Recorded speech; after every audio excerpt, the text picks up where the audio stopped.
दिल्ली की सर्दियों की शाम थी। हवा में हल्की सी धुंध थी और खिड़की के शीशे पर जमी ठंडक किसी अनकहे बोझ की तरह कमरे में फैल रही थी।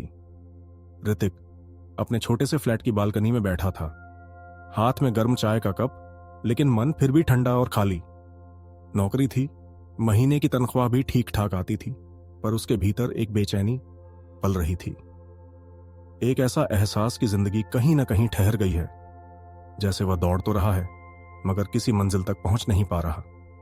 उसने अपने फोन पर स्क्रॉल करते हुए अचानक एक बुक रिव्यू देखा, हाउ टू बी डिसिप्लिन्ड नाम की किताब का। पहले तो उसके चेहरे पर हल्की हंसी आई। उसने सोचा, क्या फालतू टॉपिक है, कौन इतनी बोरिंग चीजों पर किताब पढ़ता है। लेकिन अगले ही पल उसी हंसी के पीछे एक चुभन भी थी। कहीं ना कहीं दिल ने उसे याद दिलाया कि शायद वही चीज है जो उसकी जिंदगी में सबसे ज्यादा कमी है, अनुशासन। ऋतिक ने कप से एक लंबा घूंट लिया, आंखें आसमान की ओर उठाईं और सोचा, क्या वाकई यही है जो मुझे पीछे खींच रहा है? क्या मेरी जिंदगी को आकार देने के लिए यही खोया हुआ धागा है?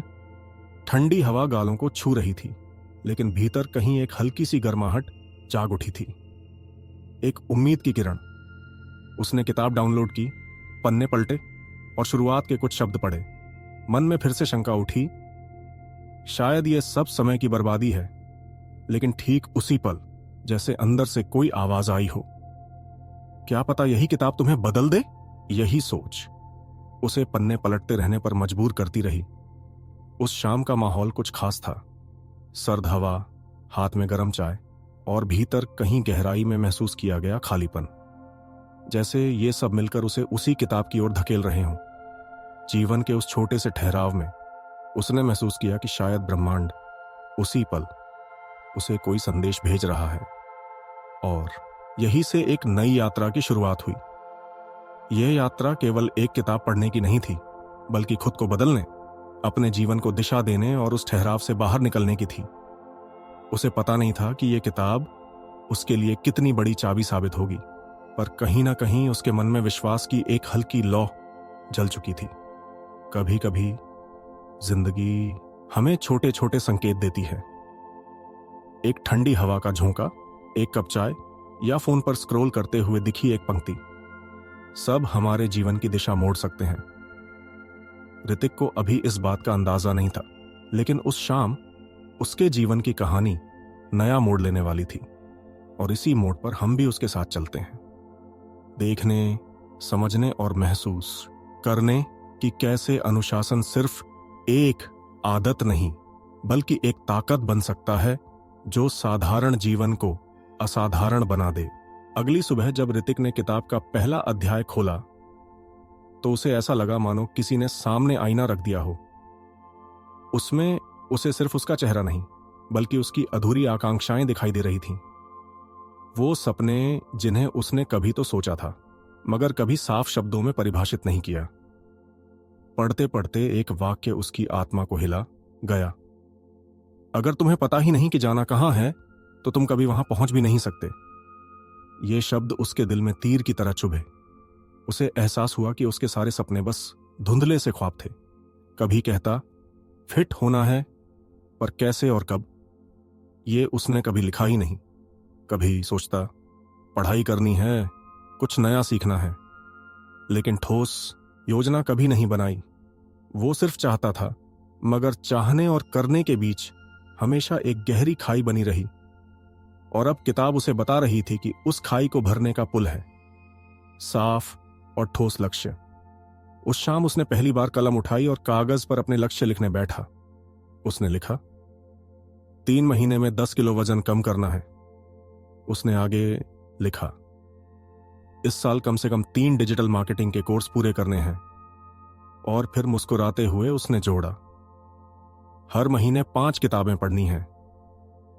लिखते हुए उसे लगा जैसे वो अपने ही जीवन की दिशा तय कर रहा हो। शब्द जैसे जादू कर रहे थे। वो धुंधला रास्ता अब साफ दिखने लगा था, लेकिन सिर्फ लिख लेना ही काफी नहीं था। किताब ने उसे सिखाया कि लक्ष्यों को ट्रैक करना जरूरी है। इसलिए उसने कमरे की दीवार पर एक चार्ट लगाया, उसमें छोटे छोटे टिक बॉक्स बनाए। हर दिन जब वो किसी छोटे कदम को पूरा करता, एक बॉक्स टिक करता, यह साधारण सा काम उसे अजीब सी खुशी देता, जैसे हर टिक उसके सपनों के और करीब ले जा रहा हो।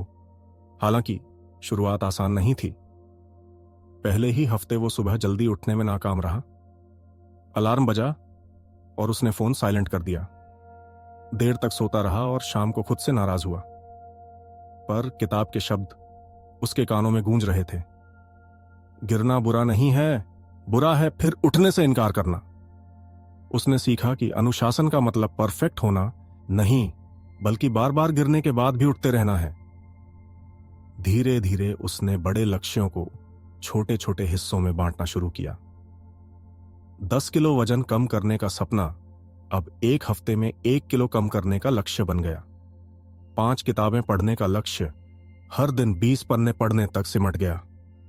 और डिजिटल मार्केटिंग कोर्स करने का ख्वाब रोज आधा घंटा पढ़ने में बदल गया।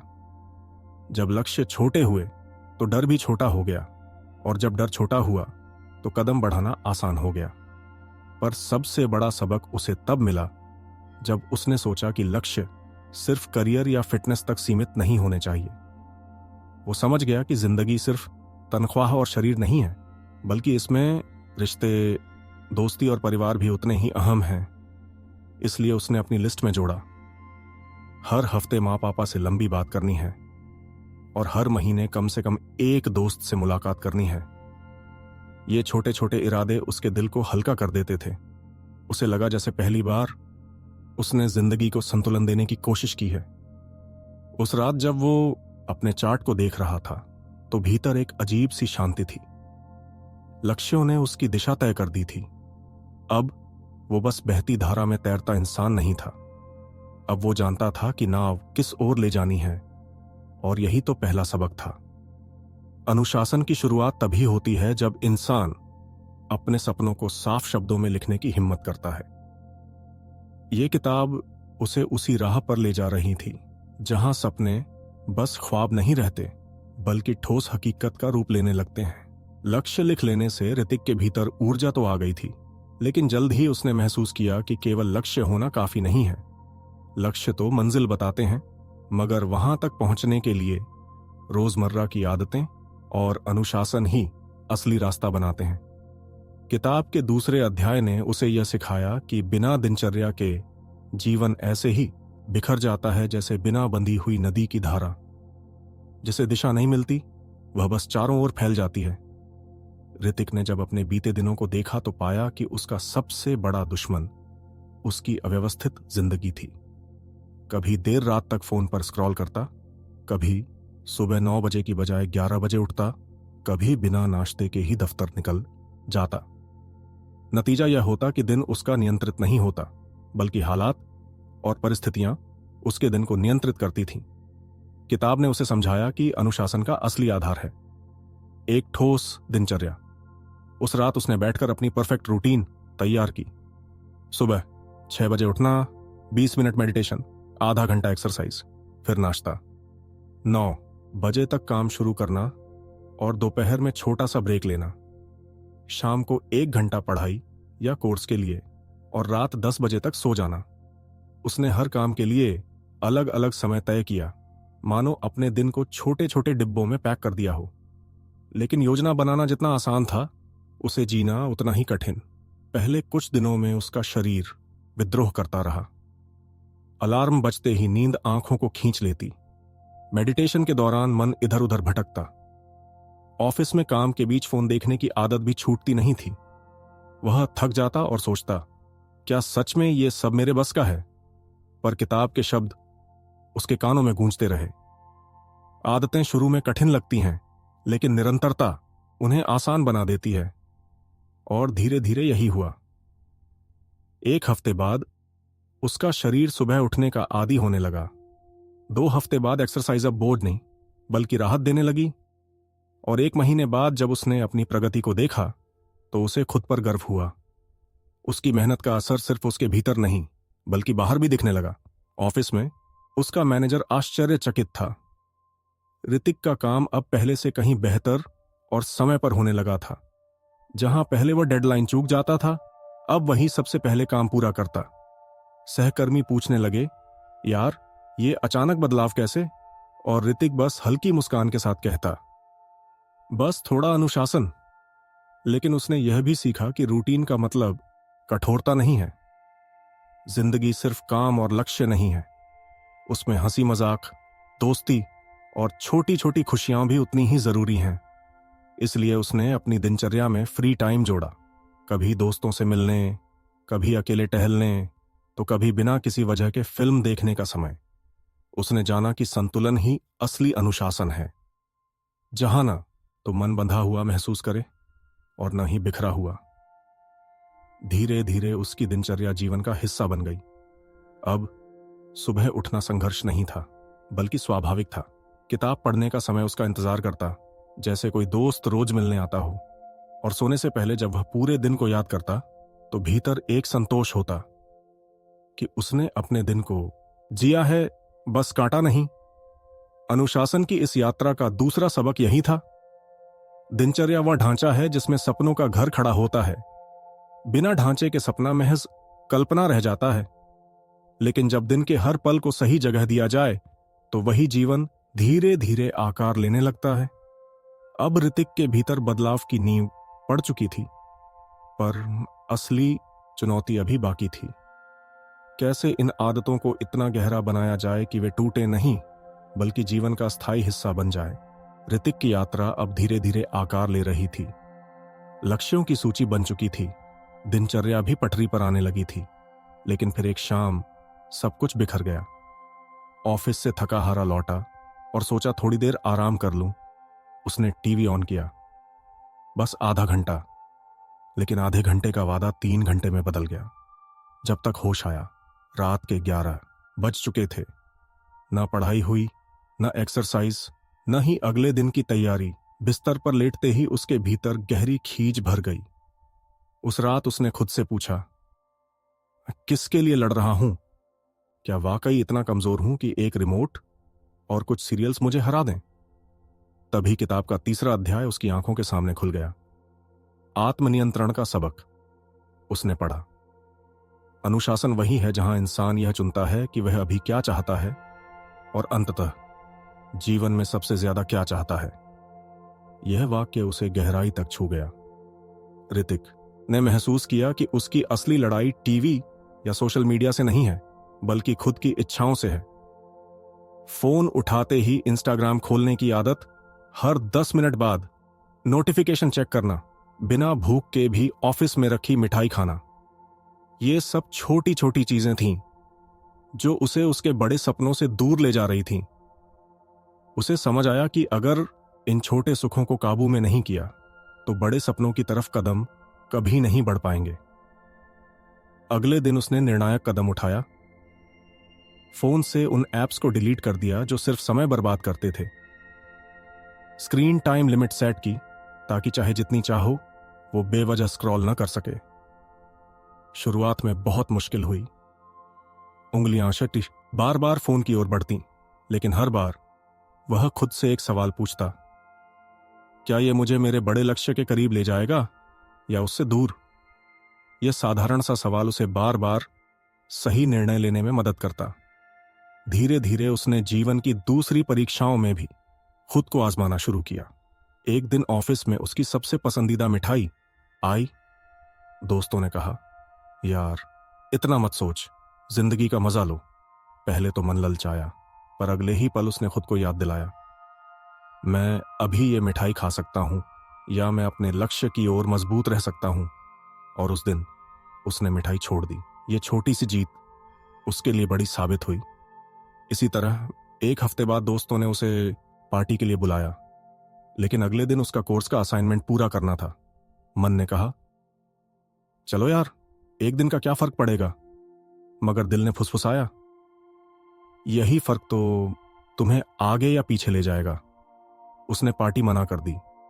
शायद दोस्तों को बुरा लगा, शायद उन्होंने मजाक भी उड़ाया, लेकिन उस रात जब उसने अपने पूरे किए गए काम को देखा, तो भीतर संतोष की ऐसी लहर आई जो किसी भी पार्टी से कहीं गहरी और लंबी थी।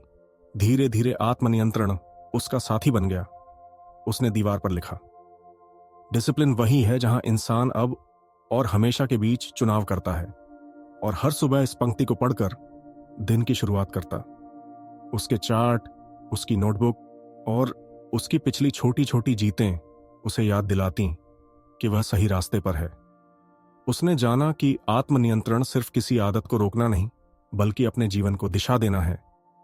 ये वही पुल है जो उसे छोटी छोटी इच्छाओं के दलदल से निकालकर बड़े सपनों की ओर ले जाएगा। और अब वह हर दिन खुद को यही याद दिलाता था, आज का चुनाव ही कल की जिंदगी बनाएगा। यात्रा अभी जारी थी और हर कदम पर उसे अपने भीतर नए रंग दिख रहे थे, लेकिन अब उसके सामने अगली चुनौती खड़ी थी। कैसे इस अनुशासन को सिर्फ व्यक्तिगत नहीं, बल्कि जीवन के हर पहलू में उतारा जाए। ऋतिक ने आत्मनियंत्रण का सबक तो सीख लिया था, लेकिन उसने महसूस किया कि उसका मन अब भी हर वक्त भटकता रहता है। कभी पुरानी गलतियों पर पछतावा, कभी भविष्य की चिंता। वो अक्सर अपने ही विचारों के जाल में फंस जाता। किताब के अगले अध्याय ने उसके सामने एक नया द्वार खोला, माइंडफुलनेस का द्वार। इसमें लिखा था कि अनुशासन केवल शरीर या आदतों से नहीं आता, बल्कि मन को साधना भी उतना ही जरूरी है। पढ़ते हुए उसे एक उपमा ने चौंका दिया। मन एक बंदर की तरह है जो हर वक्त डाल से डाल कूदता रहता है। उसे लगा मानो किसी ने उसके मन का सच लिख दिया हो। एक पल वो ऑफिस की फाइल्स में उलझा होता, अगले ही पल किसी पुराने कॉलेज के दोस्त की याद में, और फिर अचानक सोशल मीडिया पर मिली किसी तस्वीर में। यही मंकी माइंड उसे हर वक्त अस्थिर कर देता था। किताब ने उसे साधारण सा लेकिन गहरा उपाय बताया। ध्यान, शुरुआत में केवल 10 मिनट, सुबह आंख खुलने के बाद और रात सोने से पहले। बस शांति से बैठना, आंखें बंद करना और अपनी सांसों पर ध्यान देना। पहली बार जब ऋतिक ने इसे आजमाया तो उसका मन 5 सेकंड से ज्यादा टिक ही नहीं पाया। विचार ऐसे दौड़ रहे थे जैसे किसी रेल की पटरियों पर लगातार गाड़ियां आ रही हों। लेकिन किताब ने यही कहा था, लक्ष्य विचारों को रोकना नहीं है, बल्कि उन्हें आते जाते हुए देखना है, जैसे आसमान में गुजरते बादल। धीरे धीरे, दिन ब दिन उसे फर्क दिखने लगा। ऑफिस में जब उसे कोई मुश्किल प्रोजेक्ट मिलता, जहां पहले वो घबराहट में गलती कर बैठता, अब वही काम शांत दिमाग से करने लगा। एक मीटिंग में जब लोग बहस कर रहे थे, वह भीतर से स्थिर रहा और सही समय पर साफ शब्दों में अपनी बात रख पाया। उसे लगा जैसे मन पर पकड़ मजबूत हो रही है, लेकिन असली जादू उसके रिश्तों में दिखा। पहले जब मां फोन पर बातें करती तो उसका ध्यान आधा फोन पर और आधा लैपटॉप पर होता, लेकिन अब उसने सीखा कि माइंडफुलनेस का मतलब है पूरा पूरा वर्तमान में रहना। जब मां बोलती तो वह सचमुच सुनता, उनके शब्दों को महसूस करता। उस दिन मां ने अचानक कहा, आज तुझसे बात करके मन हल्का हो गया। और ऋतिक की आंखें नम हो गईं। उसे समझ आया कि जब हम किसी को अपना पूरा ध्यान देते हैं तो वो केवल शब्द नहीं सुनते, बल्कि दिल को छूते हैं। तनाव से निपटना भी आसान हो गया। पहले जरा सी परेशानी उसे बेचैन कर देती थी, लेकिन अब जब तनाव बढ़ता तो वो गहरी सांस लेता और खुद से कहता, मैं अभी यहां और यही पल मेरे पास है। यह छोटा सा अभ्यास उसकी धड़कनों को धीमा कर देता और मन को शांत कर देता। धीरे धीरे उसने माइंडफुलनेस को ध्यान तक सीमित नहीं रखा। उसने इसे अपने हर काम में उतारना शुरू किया। खाना खाते समय फोन हटाकर सिर्फ स्वाद को महसूस करना, टहलते समय हवा को सचमुच गालों पर महसूस करना, यहां तक कि दोस्तों से बातचीत करते हुए बीच बीच में ध्यान हटाने की आदत छोड़कर उन्हें सचमुच सुनना। ये छोटी छोटी बातें उसकी जिंदगी में गहरी शांति और संतोष भरने लगीं। ऋतिक ने समझा कि अनुशासन केवल नियमों और लक्ष्यों का नाम नहीं है, बल्कि मन को वर्तमान में टिकाना भी उतना ही अहम है। जब मन स्थिर होता है तो फैसले बेहतर होते हैं, रिश्ते गहरे होते हैं और काम की गुणवत्ता भी कई गुना बढ़ जाती है। अब उसकी यात्रा उसे भीतर और बाहर दोनों तरफ बदल रही थी। लेकिन यह कहानी यहीं खत्म नहीं थी। अनुशासन का एक और पहलू अभी उसका इंतजार कर रहा था। वो पहलू जहां उसे यह सीखना था कि कठिनाइयों और असफलताओं का सामना कैसे किया जाए ताकि उसकी मेहनत बीच राह में टूट ना जाए। ऋतिक की जिंदगी में पहली बार एक ऐसा मोड़ आता है जब उसकी सारी मेहनत, सारी तैयारी और उम्मीदें एक ही पल में धराशायी हो जाती हैं। यह उसका पहला बड़ा प्रोजेक्ट था। दिन रात जागकर उसने योजना बनाई थी, हर बारीकी पर ध्यान दिया था, लेकिन डेडलाइन आते आते वह प्रोजेक्ट अधूरा रह गया। उस पल उसे लगा जैसे सारी दुनिया ढह गई हो, जैसे उसकी मेहनत व्यर्थ चली गई हो। पहले कुछ दिनों तक वह खुद को ही कोसता रहा। कहीं मैंने ही गलती तो नहीं की? शायद मैं सक्षम ही नहीं हूं। गुस्सा, निराशा और आत्मदोष के बीच उसका मन बुरी तरह उलझ गया। लेकिन धीरे धीरे, जैसे तूफान के बाद आसमान साफ होता है, वैसे ही उसकी सोच में भी स्पष्टता आने लगी। उसने महसूस किया कि असफलता अंत नहीं होती, बल्कि यह तो एक नया सबक देती है। उसने बैठकर अपने पूरे प्रोजेक्ट का पुनरावलोकन किया। कहाँ गलती हुई? उसने पाया कि काम तो बहुत किया था, लेकिन टीम के साथ संवाद कमजोर रहा। उसने सब कुछ खुद संभालने की कोशिश की, काम बांटा नहीं, टीम से समय समय पर बात नहीं की, इसलिए कई छोटी छोटी गलतियां बढ़ती चली गईं। यह जानकर ऋतिक को समझ आया कि मेहनत करना ही काफी नहीं, बल्कि दिशा और प्रबंधन भी उतना ही जरूरी है। उसने अपने नजरिए को बदलना शुरू किया। पहले वह सोचता था कि असफलता का मतलब है कि वह योग्य नहीं है। अब उसने सोचना शुरू किया कि असफलता तो एक डिटूर है, मतलब मंजिल वही है, रास्ता बस बदल गया है। यह कोई बंद गली नहीं, बल्कि एक मोड़ है जो उसे नए अनुभव और बेहतर समझ के साथ आगे ले जाएगा। यही सोच का बदलाव उसकी असली ताकत बना। उसने तय किया कि हर असफलता से एक सीख निकाली जाएगी। उसने अपनी डायरी में एक नया सेक्शन बनाया, लेसन्स लर्न्ड। हर असफलता के बाद वह लिखता कि उसने क्या गलत किया और अगली बार उसे कैसे सुधार सकता है। धीरे धीरे यह उसकी ताकत बन गया। वह अब हर चुनौती का सामना इस भरोसे से करता कि चाहे नतीजा कुछ भी हो, उससे कुछ नया सीखने को जरूर मिलेगा। इस अनुभव ने उसे गहराई से बदल दिया। अब जब कोई बाधा सामने आती तो वह टूटता नहीं, बल्कि और मजबूत हो जाता। जैसे लोहा आग में तपकर और कठोर हो जाता है, वैसे ही उसकी आत्मा हर असफलता से और दृढ़ हो रही थी। दोस्त, जिंदगी में असफलता से डरना सबसे बड़ी भूल है। असफलता तो हमें वहीं ले जाती है जहां सफलता की असली नींव रखी जाती है। जब हम अपनी हार से सबक लेना सीख जाते हैं, तभी हम वास्तव में जीतने के योग्य बनते हैं। और ऋतिक की कहानी यही सिखाती है कि असफलता कभी अंत नहीं होती, बल्कि शुरुआत होती है एक नए और मजबूत सफर की। ऋतिक की यात्रा का सबसे महत्वपूर्ण सबक आखिरकार सामने आता है, लगातार बने रहना। अब तक उसने जितनी भी बातें सीखी थीं, वे सभी तभी असर दिखाती हैं जब उन्हें रोजमर्रा की जिंदगी में दोहराया जाए। प्रेरणा तो केवल शुरुआत कराती है, लेकिन असली ताकत उस निरंतरता में है जो हमें चलते रहने देती है, चाहे मन हो या ना हो। यह अध्याय उसी दृढ़ता और धैर्य का आईना है। ऋतिक को धीरे धीरे यह एहसास हुआ कि बड़े बदलाव किसी एक दिन की मेहनत से नहीं आते।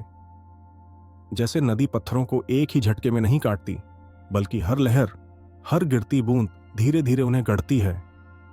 उसी तरह जीवन में असली परिवर्तन छोटे छोटे कदमों से आता है, जिन्हें हम रोज बिना चूके उठाते हैं।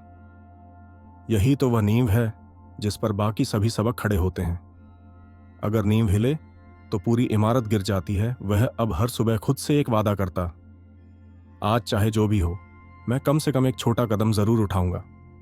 कभी वह केवल 10 पन्ने पढ़ता, कभी 20 मिनट व्यायाम करता, कभी अपने अगले लक्ष्य की योजना बनाता। देखने में ये छोटे छोटे काम तुच्छ लगते थे, लेकिन समय के साथ उनका असर पहाड़ की तरह मजबूत और अटल हो गया। यही तो कंपाउंड इफेक्ट की ताकत है, जहां छोटी छोटी आदतें मिलकर जीवन में बड़ा बदलाव लाती हैं। एक समय था जब ऋतिक ने कार्यस्थल पर एक प्रोजेक्ट अधूरा छोड़ दिया था और असफलता का बोझ झेला था, लेकिन इस बार वही चुनौती दोबारा सामने आई। फर्क बस इतना था कि अब उसके पास निरंतरता का हथियार था। हर दिन थोड़ा थोड़ा आगे बढ़ते हुए उसने वही प्रोजेक्ट पूरी लगन से पूरा कर दिखाया। उसकी टीम भी हैरान थी। वही इंसान जिसने पहले हार मान ली थी, अब धैर्य और अनुशासन का उदाहरण बन गया। परिवर्तन सिर्फ काम तक ही सीमित नहीं रहा। उसकी सेहत सुधर गई, रिश्तों में गहराई आ गई, किताबें पढ़ने की आदत पक्की हो गई और सबसे बढ़कर उसका आत्मविश्वास पहले से कहीं अधिक हो गया। यह सब किसी जादू से नहीं हुआ, बल्कि उसी एक साधारण नियम से। हर दिन बिना चूके एक कदम आगे बढ़ना। लोगों ने यह बदलाव महसूस करना शुरू कर दिया। उसके दोस्त अक्सर पूछते, तू इतना बदल कैसे गया? और वह मुस्कुराकर बस यही कहता, मैंने रुकना छोड़ दिया है। यह उत्तर सुनने में सरल था, लेकिन इसके पीछे वर्षों की मेहनत, धैर्य और दृढ़ता छिपी थी। धीरे धीरे उसे यह भी समझ में आने लगा कि अनुशासन कोई मंजिल नहीं है जहां एक बार पहुंचकर हम आराम कर सकें। यह तो एक यात्रा है जिसे हर दिन नए सिरे से तय करना पड़ता है। रास्ते में थकान भी आएगी, रुकावटें भी होंगी, लेकिन जो रोज थोड़ा थोड़ा आगे बढ़ता है वही अंततः जीतता है। इस तरह ऋतिक की कहानी हमें यही सिखाती है। लगातार बने रहना ही जीवन की सबसे बड़ी शक्ति है। अगर आप चाहते हैं कि आपके सपने हकीकत बने, तो आपको हर दिन थोड़ा थोड़ा चलना होगा, चाहे कदम छोटे ही क्यों ना हो, क्योंकि निरंतरता ही वह जादू है जो साधारण इंसानों को असाधारण बनाता है। रात की वही बालकनी जहां से कभी ऋतिक अपने बिखरे हुए सपनों को ताकता था, आज फिर सामने थी, लेकिन दृश्य बदल चुका था। आसमान वही था, हवा वही थी, लेकिन ऋतिक अब वही नहीं था। पहले जहां उसकी नजरें खालीपन में भटकती थीं, अब उनमें गहराई और शांति थी। कभी वह मंजिल खोज रहा था, आज उसे एहसास हो चुका था कि असली खुशी किसी मंजिल में नहीं, बल्कि उस रास्ते में है जिस पर वह रोज कदम बढ़ाता है। उसकी जिंदगी अब 6 सबकों का सुंदर ताना बाना बन चुकी थी। अनुशासन अब कोई मजबूरी नहीं रहा, बल्कि उसकी पहचान बन गया। आत्म जागरूकता और उद्देश्य हर सुबह का सूरज बनकर उसे दिशा देते थे। जहां पहले वह टाल मटोल करता था, अब हर दिन की चुनौती को नए उत्साह से अपनाता था। उसके अंदर का वह बिखरा हुआ लापरवाह इंसान अब पूरी तरह बदल चुका था। लेकिन ऋतिक जानता था कि यह यात्रा पूरी नहीं हुई है, यह कभी पूरी हो ही नहीं सकती। हर दिन, हर परिस्थिति, हर चुनौती उसके लिए नया शिक्षक है। यह समझ ही उसकी सबसे बड़ी जीत थी कि इंसान की असली ताकत उसके लगातार बदलते और सीखते रहने में है। आज वह केवल अपने लिए नहीं जी रहा था, उसका बदला हुआ जीवन उसके आसपास के लोगों को भी छू रहा था। दोस्त, परिवार, सहकर्मी सब उसकी अनुशासन और सकारात्मकता से प्रभावित होने लगे। जैसे किसी दीपक की लौ से दूसरी लौ जलती है, वैसे ही उसका परिवर्तन दूसरों की जिंदगी में भी रोशनी ले आया। ऋतिक के दिल में गहरी कृतज्ञता थी, उस किताब के लिए जिसने उसकी सोच की दिशा बदली, उन शिक्षाओं के लिए जिन्होंने उसे अपने भीतर झांकना सिखाया, और सबसे बढ़कर उस खुद के लिए जिसने हार नहीं मानी और हर दिन छोटे छोटे कदम उठाए। यही छोटे कदम मिलकर आज उसकी जिंदगी की सबसे बड़ी क्रांति बने। अब उसके लिए सफलता कोई जगह नहीं रही जहां पहुंचकर चैन मिल जाए। सफलता उसके लिए एक आदत बन चुकी थी। हर दिन थोड़ा बेहतर बनना, हर दिन कल से ज्यादा सच्चाई और अनुशासन के साथ जीना, यह समझ उसके लिए सबसे कीमती खजाना थी। वह मुस्कुराया, आसमान की तरफ देखा और मन ही मन यह वादा किया कि चाहे रास्ता कितना भी कठिन क्यों ना हो, वह इस यात्रा को कभी अधूरा नहीं छोड़ेगा। अब उसकी दृष्टि बदली हुई थी। पहले जहां वह खुशी को किसी मंजिल पर टाल देता था, अब उसने सीख लिया था कि असली आनंद इसी सफर में छिपा है। जिंदगी कोई दौड़ नहीं, बल्कि एक निरंतर प्रवाह है, जिसमें हर पल को जीना ही सबसे बड़ी जीत है। ऋतिक की आंखों में चमक थी, चेहरे पर शांति थी और दिल में एक दृढ़ निश्चय। वह जानता था कि उसका यह परिवर्तन अंत नहीं, बल्कि एक नई शुरुआत है।